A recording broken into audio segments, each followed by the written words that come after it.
Welcome back. Bulletin کے آغاز میں سب سے پہلے بات کریں گے، وزیر اعظم نے انسانی اسمگلنگ کی روک تھام سے متعلق اجلاس سے خطاب کرتے ہوئے کہا کہ انسانی اسمگلنگ دنیا بھر میں پاکستان کی بدنامی کی وجہ بنتی ہے۔ اجلاس کو یونان کشتی حادثے اور انسانی اسمگلنگ کی روک تھام کے اقدامات پر بریفنگ دی گئی۔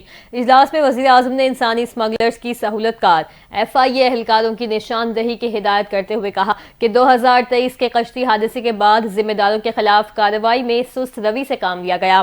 وزیر اعظم نے انسانی اسمگلنگ سے متعلق جاری تحقیقات جلد مکمل کر کے ٹھوس سفارشات پیش کرنے کی بھی ہدایت کی ہے۔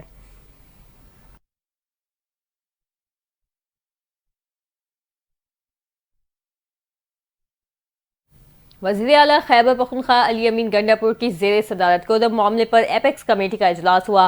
کودم کے مسئلے کے پائیدار حل کے لیے طویل مشاورت کے بعد لاہ عمل طے کیا گیا۔ فیصلہ کیا گیا کہ فریقین تمام اسلحہ جمع کریں گے، حکومت کی ثالثی میں معاہدے پر دستخط کریں گے۔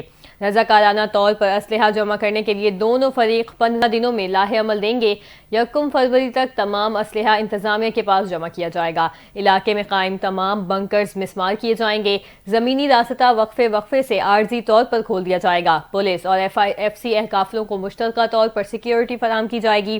اعلامیے میں مزید کہا گیا کہ ایمرجنسی آمد و رفت کے لیے وفاقی اور صوبائی حکومتوں کے پاس ہیلی کاپٹر ہیں، وہ فراہم کیے جائیں گے۔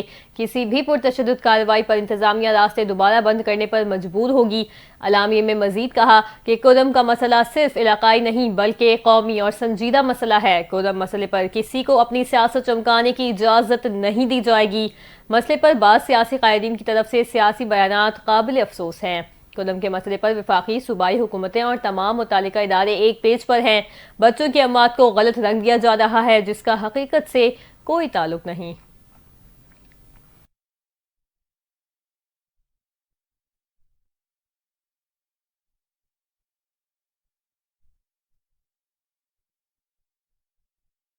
ان کے مشیر برائے سیاسی امور رانا ثناءاللہ نے کہا ہے کہ تحریک انصاف سے مذاکرات کے لیے کمیٹی بنانے پر ایک آدھ دن میں پیش رفت ہو جائے گی۔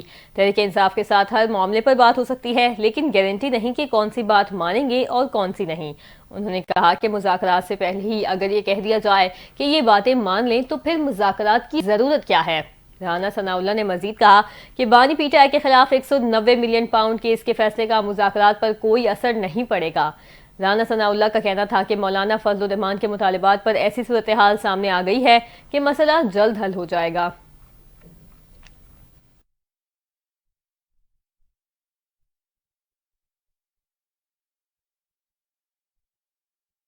وفاقی وزیر منصوبہ بندی احسن اقبال کا کہنا ہے کہ دہشت گردی سے سی پیک کی شاندار پیش رفت کو نقصان نہیں پہنچا سکیں گے۔ چینی منصوبوں پر 12,000 مستقل فوجی اہلکار تعینات کیے گئے ہیں۔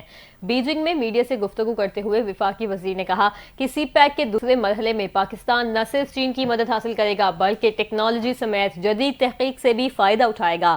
پاکستان اور چین کے عوام کے درمیان ایک مضبوط اور غیر مشروط تعلق ہے۔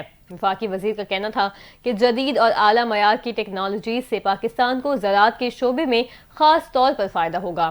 احسن اقبال نے کہا پاکستان برآمدات بڑھانے اور صنعت میں پیداواری صلاحیت کو مسابقت کی بہتری کی کوشش کر رہا ہے۔ ان کا مزید کہنا تھا کہ پاکستان میں ڈیجیٹل ٹیکنالوجیز کے ایک مضبوط پلیٹ فارم کے لیے تعاون کے بے پناہ امکانات موجود ہیں۔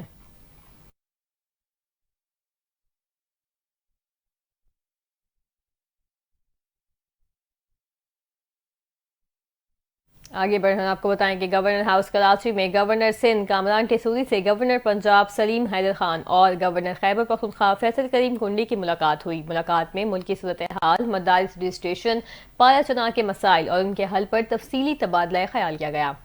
گورنر ہاؤس میں ہونے والی ملاقات میں تینوں گورنرز نے پایا چناع کے مسائل کے حل کے لیے تمام وسائل بروئے کار لانے کے عزم کا اعادہ کیا۔ گورنر سندھ کامران خان ٹیسوری نے کہا 7 جنوری کو گورنرز کانفرنس بلانے کا اعلان کیا ہے جس کی میزبانی وہ خود کریں گے۔ گورنرز کانفرنس میں اندرونی اور بیرونی سرمایہ کاری میں اضافے، ملک کی ترقی اور خوشحالی پر تفصیلی گفتگو ہوگی۔ وزیر اعلیٰ سندھ مراد علی شاہ سے بھی گورنر پنجاب اور گورنر KP کی ملاقات ہوئی جس میں ملک کی سیاسی اور معاشی صورتحال پر تبادلہ خیال کیا گیا۔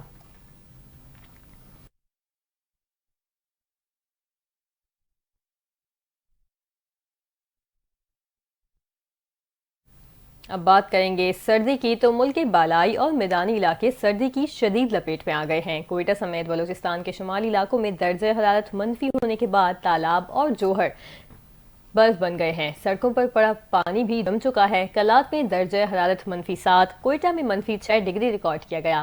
کے پی کے مالم جبہ، چترال اور دیر کے علاوہ مری، راولہ کوٹ اور گلگت بلتستان کے کئی اضلاع میں بھی پارہ نقطۂ انجماد سے نیچے گر گیا ہے۔ محکمہ موسمیات کا کہنا ہے اسلام آباد اور پشاور میں کم سے کم درجہ حرارت -1، لاہور میں 4 اور کراچی میں 12 ڈگری ریکارڈ کیا گیا۔ محکمہ موسمیات نے لاہور میں 23 دسمبر کو بارش کی پیش گوئی کر رکھی ہے۔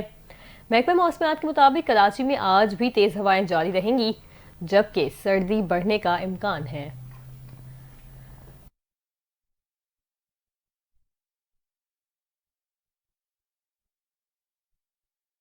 اور بین الاقوامی منظرنامے سے خبر ہے، ترکی کے صدر رجب طیب ایردوان نے کہا ہے کہ شام کی بقا کے لیے خطرہ بننے والے داعش اور کرد جنگجو جیسے دہشت گردوں کو ختم کرنے کا وقت آ گیا ہے۔ قاہرہ میں سربراہی اجلاس سے واپسی کے دوران صحافیوں سے بات چیت کرتے ہوئے ترک صدر نے کہا کہ شام کی بقا کے لیے خطرہ بننے والی داعش کے پیقے اور ان کے اتحادیوں کا خاتمہ ضروری ہے۔ صدر ایردوان نے کہا کہ ان کی حکومت ترکی کے لیے خطرہ بننے والے گروہوں کے خلاف احتیاطی اقدامات لے رہی ہے۔ اب وقت آ گیا ہے کہ شام میں موجود دہشت گرد تنظیموں کو